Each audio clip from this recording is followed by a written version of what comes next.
5, 4, 3, 2, 1, fire.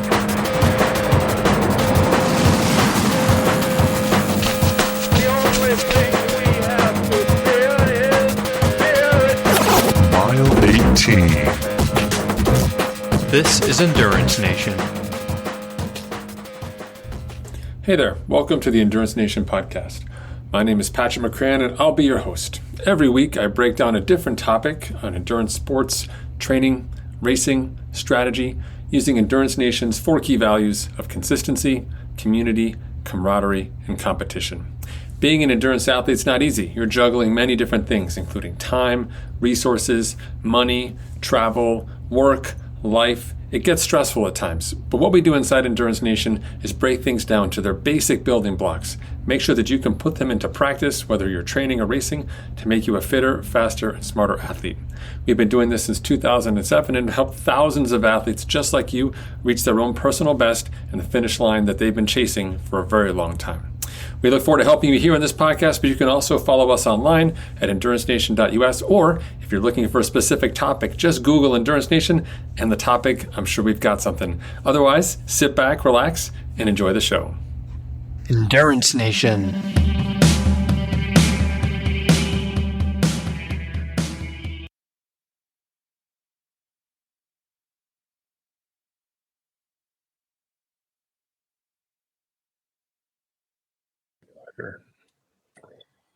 Hey everyone, Coach Patrick here, back with another race podcast. It's an opportunity for us to catch up with members of the team who are out there racing, putting rubber to the road or wetsuit to the water, or whatever it may be.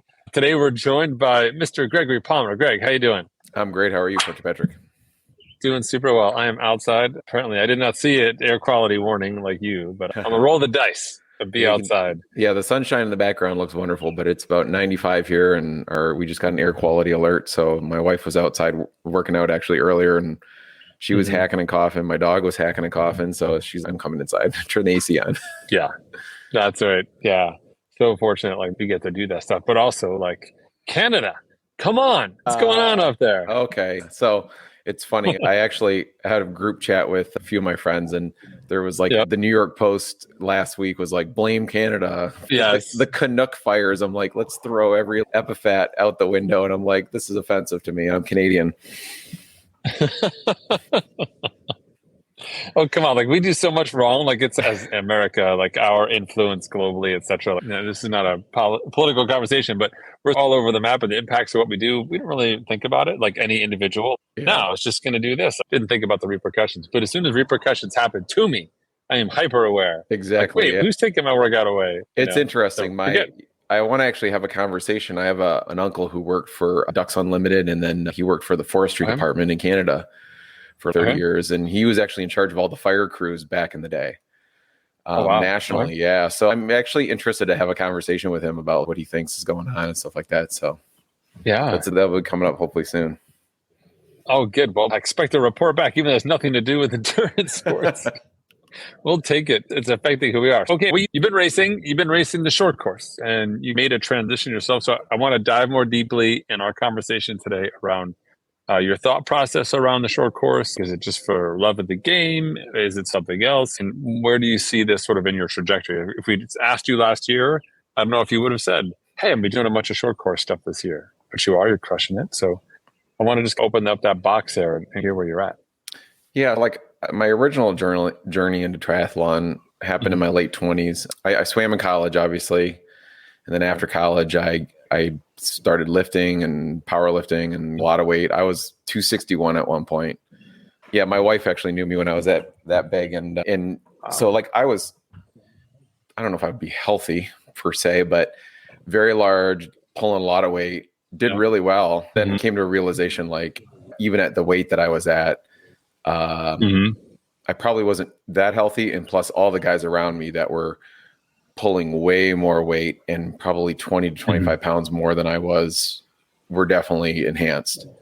And that was not a road that I wanted to go down, wasn't willing to enter into. So actually I started running and doing dry land with the swim team that I was coaching at the time, and ran like every day with them. And then a guy that I knew was a triathlon coach in the area, and he's like, you should come do a triathlon with us. Like, okay, I did a couple of those in college. Cool. And I was in my late 20s, and I'm like, all right, I'll try this. And I did a couple races. I liked it a lot, and I was on my weight loss journey. And after about 2 years, I lost about 100 pounds, and I was hooked. I did sprint triathlons like every other weekend, starting middle of May through September. And I did that for about 4 or 5 years. And then I was like, I want to do a half. And so I did a half off of just Olympic training one year, and I did really well. And I liked that. I liked the challenge of it. And so like I would do races. And then there were some years in there, and you and I have talked about this in the past. Like there were some years where like I just wasn't as consistent. And I think you and I talked about that at the beginning of my evolution here. And I would do a couple years really hard and then take a year and not do a whole lot of anything. Like I would work out, but wasn't serious.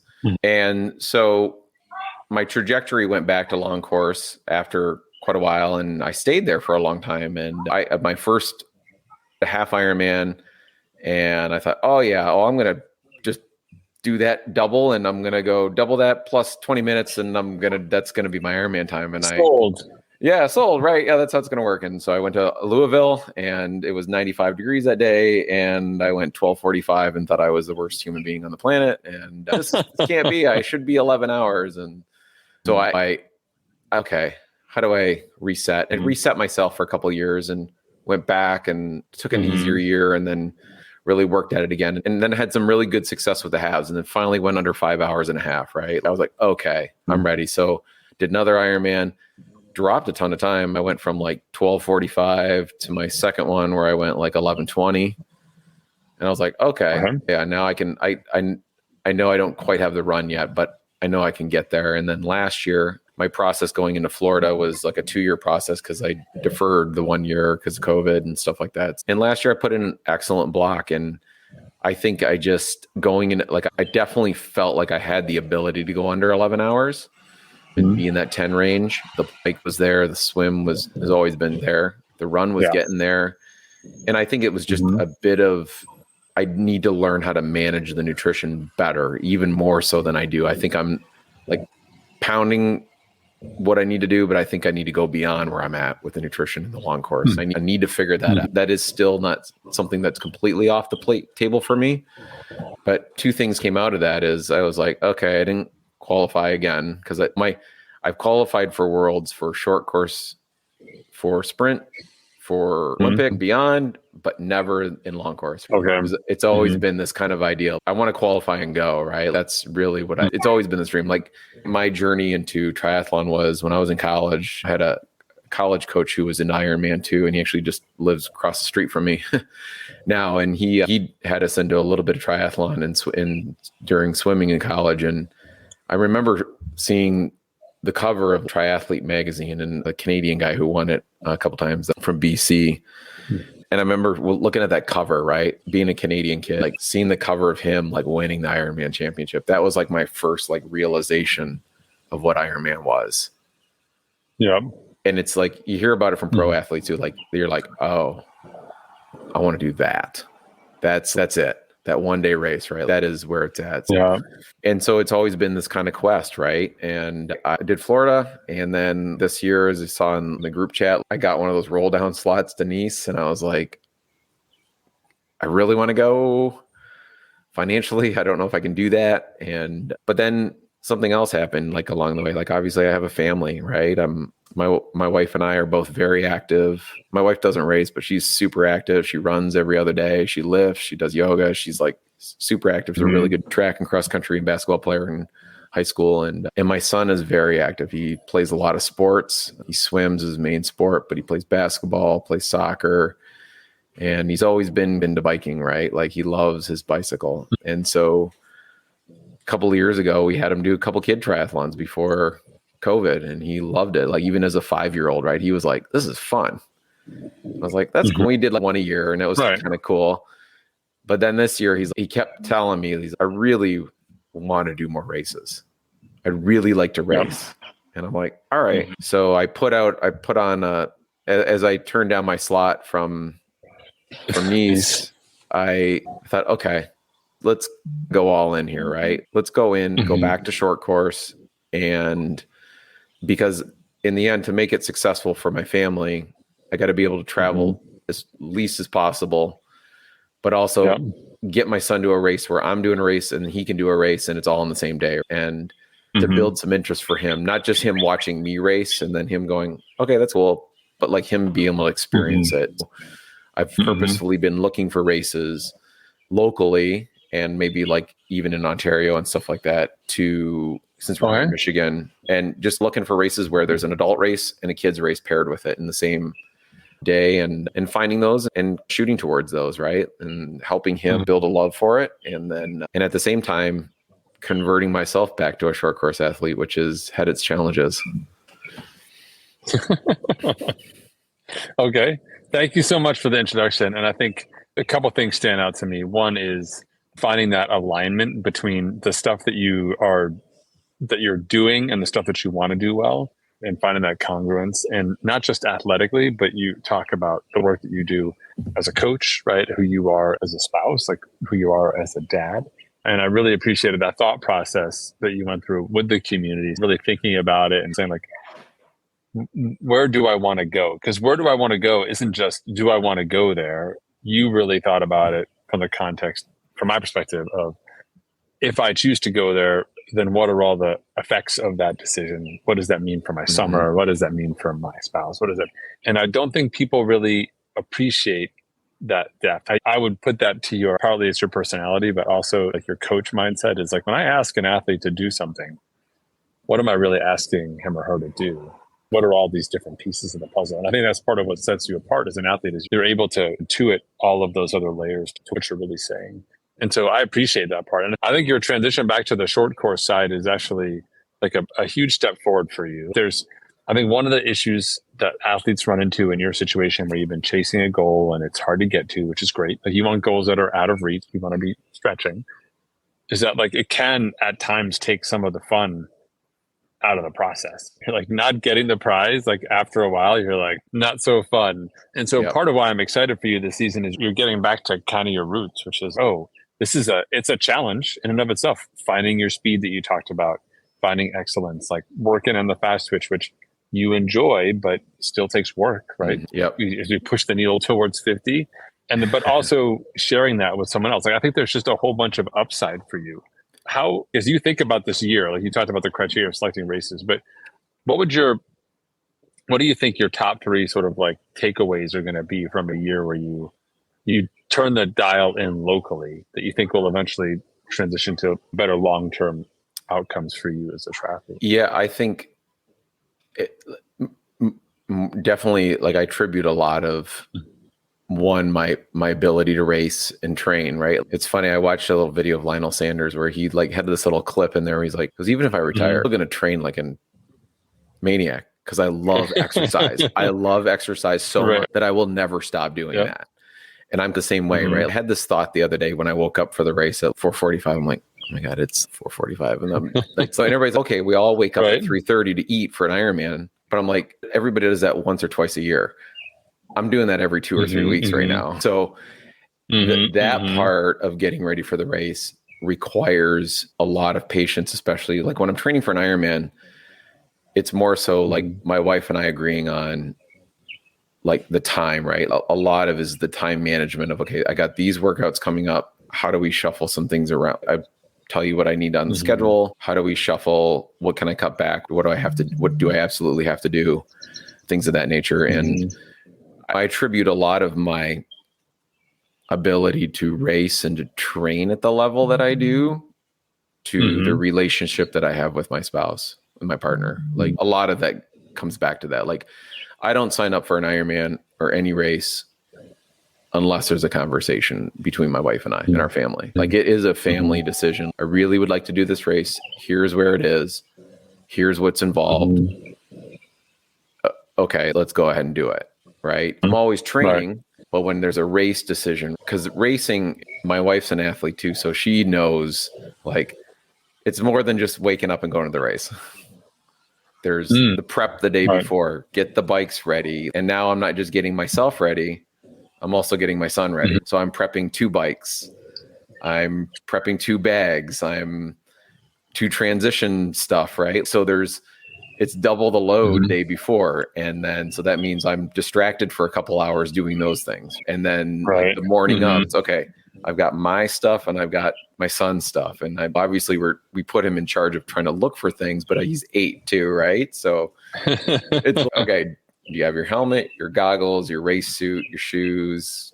Do we have body glide? You have all the things that you need for the day. And like as parents, like we're trying to teach him to look for those things, but we're also like don't want to get to the race and him not have his shoes or his helmet. Yeah, it's definitely the relationship within our family to do it, right? Like it's, and a lot of that I attribute to that. It's to my racing. And then as far as my goal setting, my son and I, everybody in our family is active.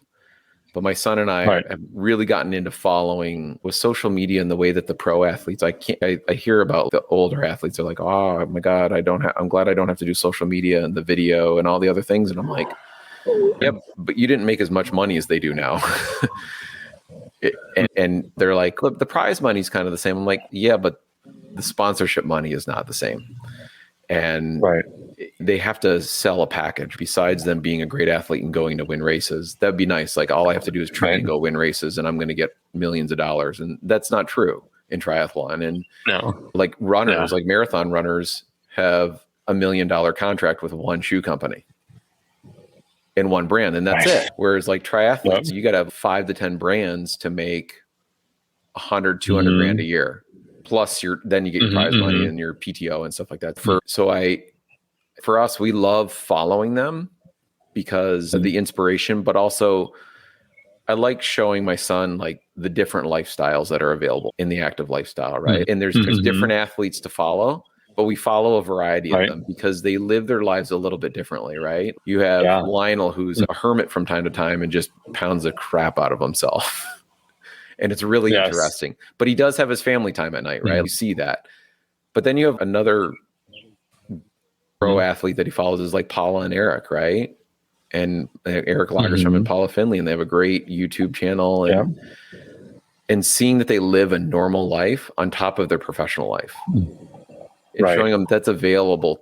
If that's something that you could get to as an adult, then that's still something you can live this active lifestyle and still have a normal life. So I think he likes that, the adventure part of it too, like seeing them go on adventures.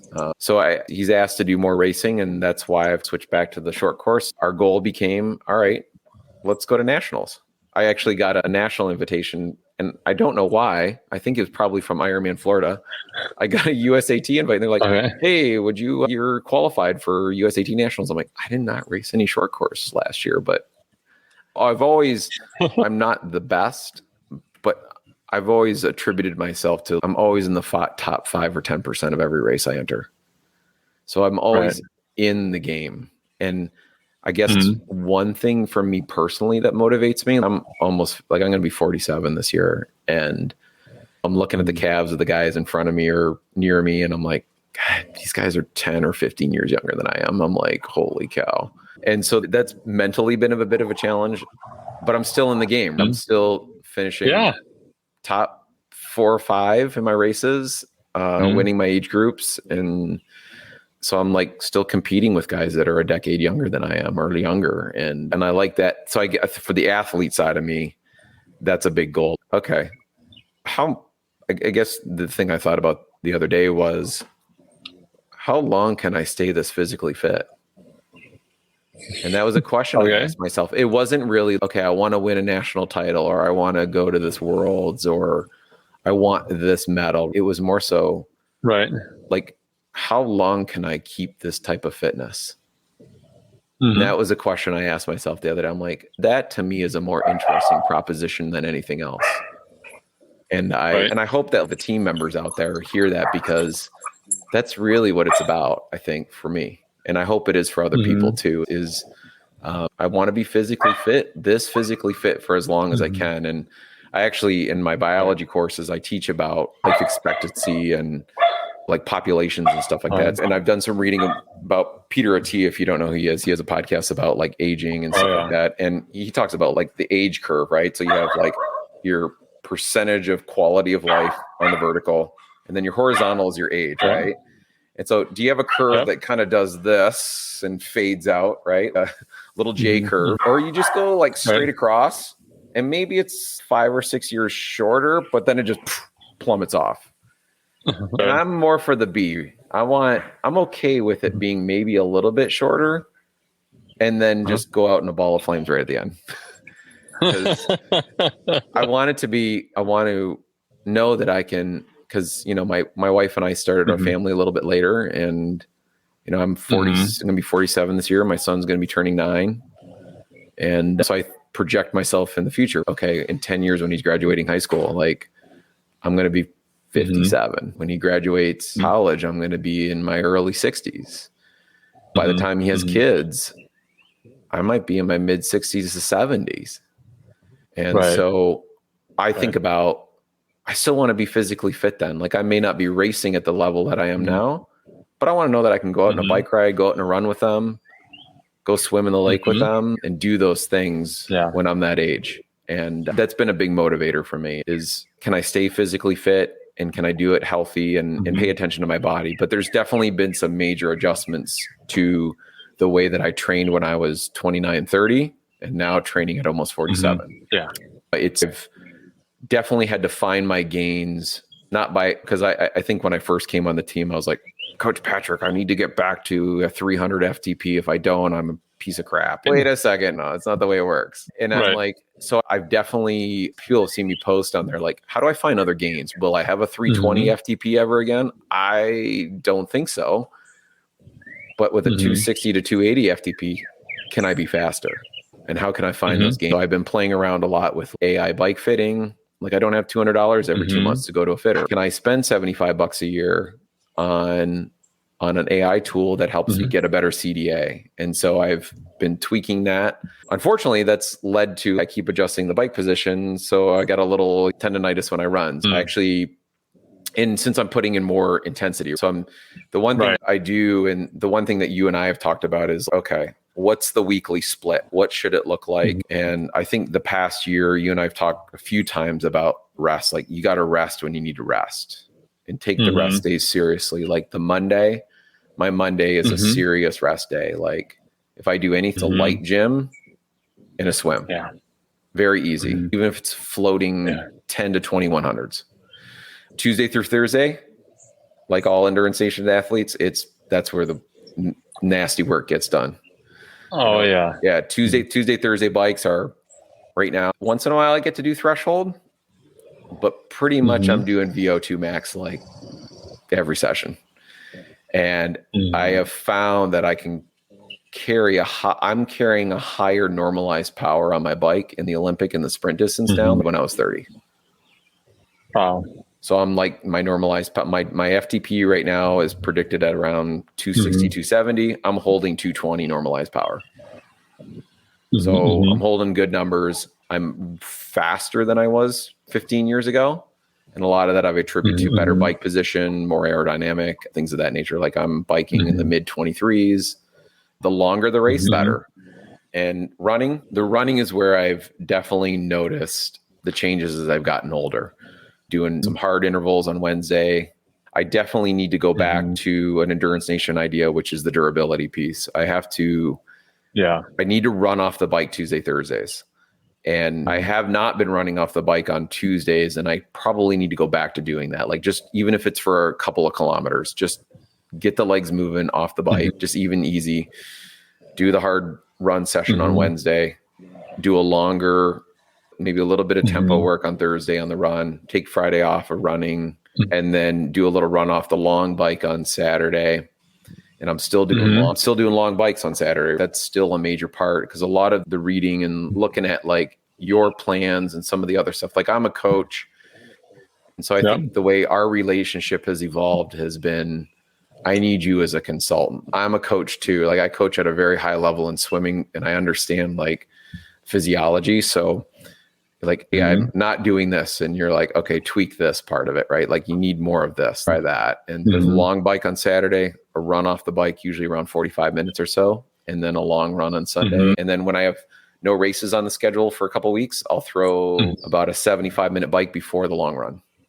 So I'm still doing Right. like volume enough on the weekends. And you and I talked about this back in the winter. Is okay, if you want to do a half at some point with Olympic and sprint training, you still got to make sure the weekends there's weekend volume, right? Got to have a long bike, got to have a long run, and there's got to be the opposite with it. So there's still a lot of volume on the weekends involved there. And so that has been a major change. The change really has come in that 3-day block in the middle of the week, the intensity. Again, Tuesday is a VO2 max. Like today was 11 by 2 minutes with 3-minute rest. 120% for a minute, 110% for a minute, and then 3 minutes easy in between, and then broken up into a block of 4, 3, and then 4 again. And then Thursday will be some VO2 max with threshold and maybe a little, but I'm still doing the ABP ride on Saturday, right? That's like a money for me. Zone 2 and 2 or 3 blocks of zone 3, push some tempo in there, either on gravel or whatever, and just go out and just have a good time, but also push some tempo out on the gravel. And so I have a couple buddies that I'll go out and do that with. And then, the other thing that I've also realized is I probably need to find some softer surfaces for some of the running that I do. I have a little bit of tendonitis in my left leg. It's gotten better over the last week. It's about 50% better than it was last week. But I actually just went to PT today. My PT guy goes, I'm not going to stop you from running. He goes, but you're 2 days out and you feel from your race and you feel a whole lot better than you did during the race. And I'm like, yeah. He goes, can you give me 5 days? And I'm like, yeah, I'll give you 5 days. And a lot of that just is that long distance athlete, like, oh my God, I'm not going to run for 5 days. Like what? So, and you just got to let it calm down. He goes, because you obviously raced really well and you raced really fast the last month. He goes, but you got to let the legs calm down. You got some tendonitis, let it calm down. And he's, I'm not going to stop you running. I'm going to put you in the Ultra G starting on Friday. And you're going to run. And I want to watch you run. We're going to take some biomechanics stuff. And so I have a really good PT guy that wants to he's okay, when we're done getting the leg calm down, we're going to look at your run form. Then he goes, I actually have a guy who's an Ironman guy. Do you have your bike fit videos? I said, yes. He goes, you're going to bring those and we're going to look at that too. And maybe, he goes, maybe you need a shim in the one shoe, maybe a different arch support just to give a little bit better pressure there. Those have been some of the challenges as far as the training and the body is concerned, but the mental side it's been a lot of fun. The racing. I think I sense that too. Yeah, it's fun. I can't explain it. It is a joy to watch him race. And all parents are they think their kids are way better than they are. But I'm also a coach, right? I watch him race. He ran 2.5K in his race this weekend and he ran it in 9 minutes. So I'm like, he's 8 years old. He's 4'5" and he can run 6-minute miles. I'm like, okay, I'm not going to say there's something special there, but it's pretty good. It's not special. It's not special. So, but at the same time, we don't train him. We let him have fun. He rides his bike to the swim club, goes to swim practice. He plays tennis, plays soccer, has fun out in the yard. His buddy's house right now, doing whatever the hell, I don't know. But the key takeaway that for myself, that I'm trying to maybe impose to him is more skill. I have found that as I've gone back to short course, I definitely need to have better skills, like how I feel on the bike, more efficient on the swim, and on the run. I definitely working with my PD guy now. We're going to look at mechanics. You can't just slog through, right? I can slog through at 8:30s in an Ironman. You can't get off the bike and run 10K at 6-minute mile pace and not have good mechanics, because you're gonna screw your body up. For myself, I've noticed that I needed to spend definitely more time on the mechanics and also really think about where my deficits are to minimize them, but also to realize what I can't do anymore compared to what I used to do. I used to be able to sprint out a 500 or a 1500 for the first third of the race, no problem. I did my first sprint race in about 15 years, about 4 weeks ago, and I literally almost had a panic attack in the first 200 meters. And this is, I'm a guy who swam in college. I should not be having a panic. Like, I tried to go out with guys that were swimming like 105 to 110 pace. And I'm like, brutal. I have no business swimming with these guys. Like, I have zero business swimming with you up here.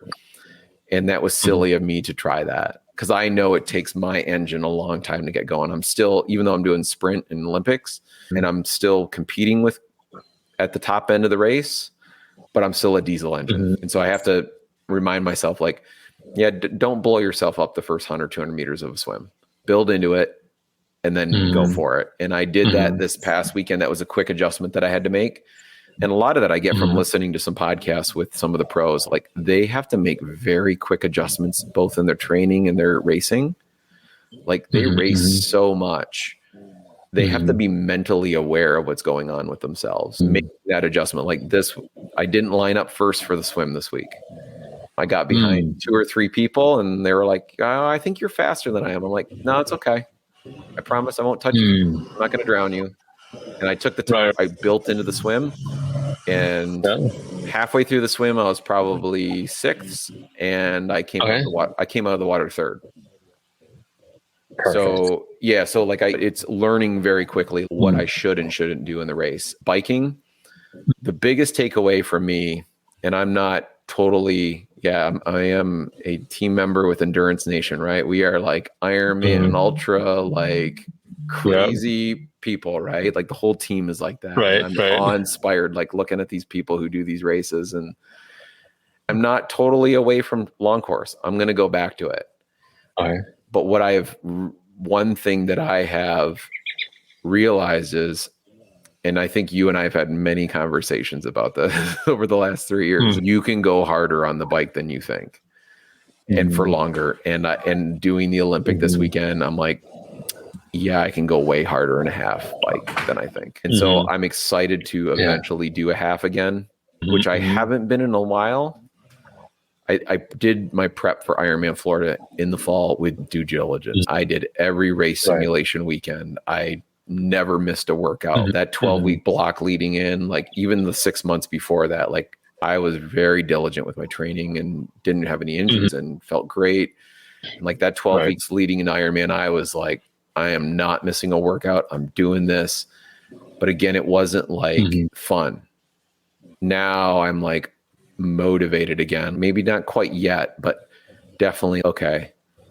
Maybe not this year, but definitely next year. Like I'm going to do a couple of half builds and really see what I can do and see what I can do before I'm 50. And that's really been a big motivator for me. But this year is doing nationals with my son, and he's excited. I have high hopes for him, but at the same time, all I want him to do is just go there and have a great experience. I want him to go have fun, put himself at the front of the race with a bunch of boys and girls, and just to enjoy the experience. And the other great thing this year is, I think what made it even more enticing for us as a family decision was we have friends that live near the Milwaukee area. And so we get to see them, but also some of the pros that we follow on social media and on YouTube. The US Open is that same weekend. Nice. So you have USAT Nationals. So that weekend is a huge race weekend for 3 days. So there's some kids races on Friday. There's a splash and dash on Friday for the kids. And then there is, I think, the men or the women for the PTO race on Friday afternoon. And there's some swim races as well. And then Saturday in the morning is the Olympic and the sprint distance races for age groupers and for the short course athletes, and a pro race. And then the afternoon is the PTO men. And then Sunday is, I think there's sprint races for age groupers. And then in the afternoon, it's the kids triathlons. So it's this like massive multi-sport weekend in Milwaukee. Carnival of lactic acid. I know. It's like, it's going to be fun because it's going to be fun as an athlete, but also as like, we're huge fanboys of some of these people. I'm in just awe of their talent, what they can do, their work ethic. And my son is too. He loves their personalities, like who they are as people, and like looking at them. And it's not that he thinks that he's going to be them. I think he does it because he's just interested in who they are. And he loves to race. So it's funny. Like I have these pictures of him racing and this little smirk on the side of his face when he's like out front, right? Looking over at somebody. And that I can't teach him. That's innate for him. He likes knowing, like he won his race a couple weeks ago. Kids 10 and under triathlon. It was a 100-meter swim, 5K bike, and then a 1K run. And I mean, he came out of the water second and just blazed into the bike. And literally after the first lap, he was coming around and he looked back and he had 3 or 4 kids with him. And I'm like, oh, wait a second. He's leading this race. And he went by me and he smiled. And I'm like, okay, you're smiling at me. You're smirking at me. So I know you're not in that much pain. And then he came around for the second lap and there was nobody behind him. No one in sight. And seeing the intensity on his face, but like knowing that he had complete control of what he was doing, that brought a lot of joy to me. And it solidified my decision for the year. This was a good decision for us as a family, as an athlete. And I'm using the community to really like just bounce off ideas and help other people in the community with their swim, but also just to show like there is another side. Yeah, we have these big, gnarly, like audacious goals that we all set in Endurance Nation as team members. You're doing Leadville, and you got some ultras coming up, and there's Ironman coming up the next 2 weekends. But I want to demonstrate to people that it's okay if there's a couple of years in there, or if you got to do something a little bit different, you can still stay fit. You can still exercise a lot, but you can do something fun at the same time. And I'm hoping that I'm getting that across to people. Yeah, no, 100%. I think, first of all, thank you so much for all of that. I think there's so much that we don't have time today, but I do want to just highlight and talk about. So one is just like the gift. As a community, we still win. Whether Craig does this epic race thing or does the thing with his kid, or you're still here, you're still crushing it. We're super grateful for that. I love the space that you're giving your son to explore what it means to be an athlete. And I don't think kids get to that space unless they have great role models, like people like you who are doing your thing, and your wife, and just saying, hey, we love to be active and we love to push ourselves and challenge ourselves and relentlessly work to get better. So that's just fantastic. That's the biggest gift to me of an endurance athlete who's still able to focus on his or her family. I think there's examples of people who are not able to do that. But it's a gift if you're willing to shape it in a way that someone else can take. And you're doing that. And the crazy thing about it is that you also win. Like people think it's binary. If I don't do this and I do this instead, then I'm missing out, I'm losing. And like you found, there's a whole host of amazing things and rewards and opportunities for you. You have to be willing to go that path. It's a false narrative at the decision point that we say it's win or lose, when it's really, it's a win-win. And for here's what I'll say. I'll attribute it to you and Matt during one of the Dude Guy episodes. You and Matt talked about do some local racing. And you guys talked about that in one of the Dude Guy episodes. And it was like, yeah, there are some great races around here that are fun. Let's do those. Yeah. Look around locally. Like, I know the name brand thing is a huge attraction. And yeah, it does provide some security on the race course, obviously, because there's more money involved. Sure. Not completely, because we saw in Hamburg, right? It can happen no matter what race course you're on. You have to be aware. So yeah, there might be a little bit more security at a name branded race, but if you find the right local races, they're fun and they're competitive. They're not competitive, right? I'm racing against guys that are in their 30s and they can all run in an Olympic, like they're all running 5:45s to 6-minute miles. These guys can move. I'm racing in sprints where guys are running 5:30s to 6-minute miles. Like it's a very competitive race. There is nothing not competitive. Yeah, further down the list, it's maybe not as competitive, but the top 5 to 10 guys are like, we're out there bashing each other's heads in. And there's some girls out there. Totally, but also... Yeah, there's some girls out there. We're like the top 5 guys. We're looking over our shoulder going, God, I don't want to get chick today. Holy cow. Like it's especially in short course racing, that can happen. There's some fast women out there that can come up behind you and you're like, that's happened to me in races, short course racing. So yeah, taking advantage of that local racing has been, and that's where I was like, okay, yeah, I got to look locally and find those races. Yeah, the investment, again, like that's an investment back into your community.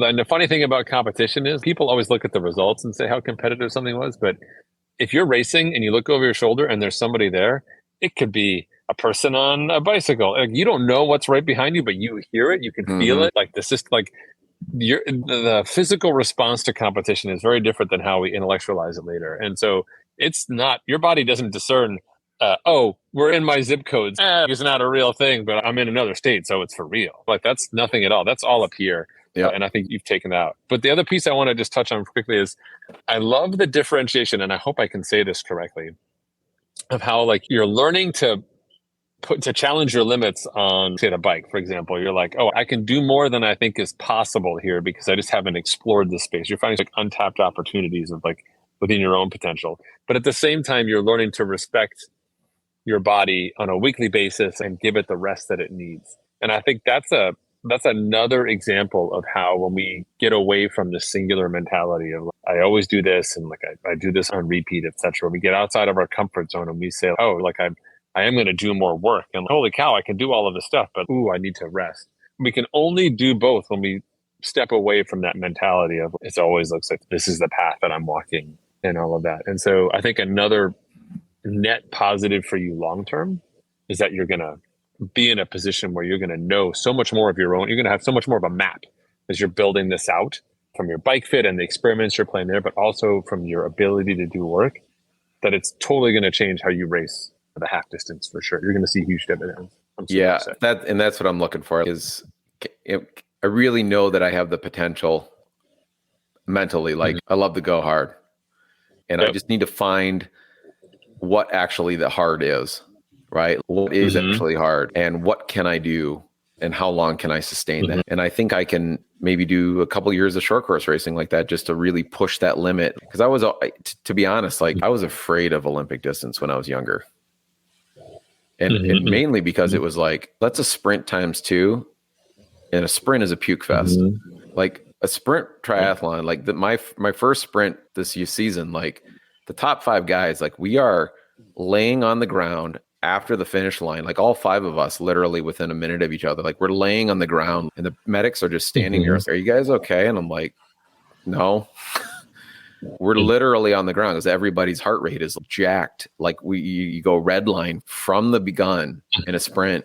And I was always afraid of that Olympic distance because I always felt like it was red line and then you're going to die at some point. Like that's the way it is. And I'm learning that you just got to play your strengths in that distance, that because it is still a longer race, like a 2 hour to 2 hour and 15-minute race, like can I push that into that 4.5 hour race? Like how much of it can you push in there? Maybe I'm not riding threshold or like the top of zone 3, but can I ride the bottom of zone 3, zone 2, like zone 2 when I need to just to eat and drink, but like I got to be back up in that zone 3. Can I push that? Like, can I get off the bike and still run really well? So yeah, those are some things that I'm exploring for my own personal athleticism. But on top of just the athletic part of it, one thing that I've always been afraid of is like working on my own bike. I've had great bike mechanics, right? Like we have some really good bike. I have one guy here in the Michigan area. His name's James Bruzzese. I'm going to drop his name because he never wants me to do it. And he's going to be pissed that I did it actually. He's at Macomb Bicycle out on the east side in Oakland, Macomb County, east side, Macomb County, Macomb Bicycle, James Bruzzese, one of the best mechanics. He used to do some fitting for me too, but the guy's a wizard. Like he doesn't sell you. We don't need to sell you all brand new stuff. We can make this work. And he teaches you how to make it work. And maybe we just get a couple components or fix it. And he actually took my 2013 Blue and he put Di2 on it, which it was never built for. Okay. And I'm going to drill a few holes in your bike. I'm like, okay. He goes, I called the manufacturer. They said, go ahead and drill it. And I'm like, is that because of no warranty or the engineer said it was okay? He goes, we'll see. He's a crazy kind of dude that's willing to try some stuff, but at the same time, he's a guy that's always worked on my bikes for me. But like as my son starts to race, one other interest of mine is getting another fear, which is I need to learn how to work on bikes. So like even this interest of, okay, maybe I need to take a beginner course and like how to do some stuff. So if we do travel with our bikes, if he really got into it in the future, can I be his I'm not the guy racing. He's the guy racing. So can I be his bike mechanic, take care of his equipment for him? That type of stuff. The physiology stuff I have down, the coaching stuff I have down, but like that other side of triathlon, I've been deathly afraid of. I'm just afraid of screwing something up because they're very expensive. They're very expensive machines, as people know. So you don't want to do that. And so that's something else in my brain that I've thought about. Maybe I need a little bit of education on this to expand my knowledge. And like this past, right before I race this weekend, I needed another 20 millimeters on my reach.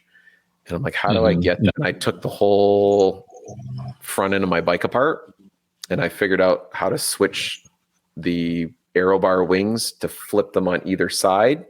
And I got another 20 millimeters of extension.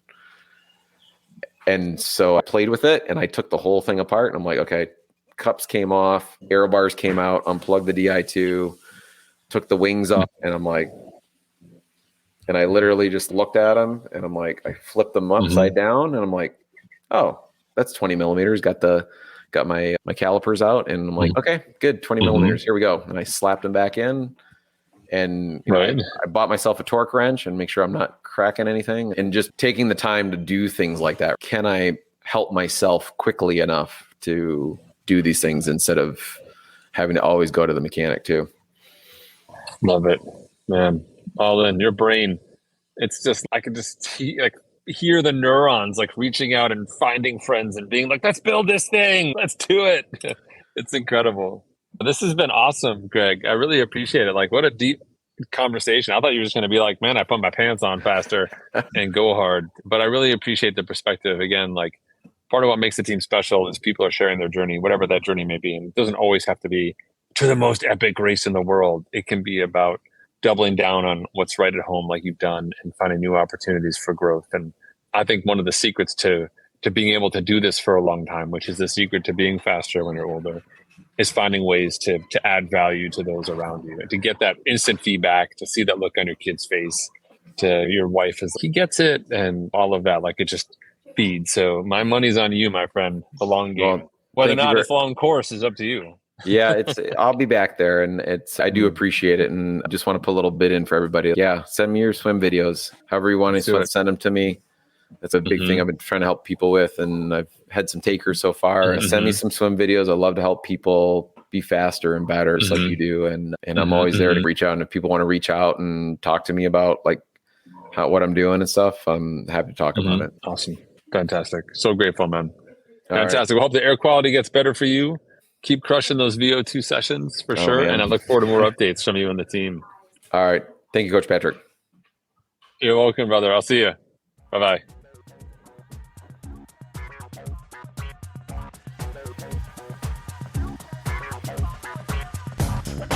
For more information about Endurance Nation, visit us online at endurancenation.us.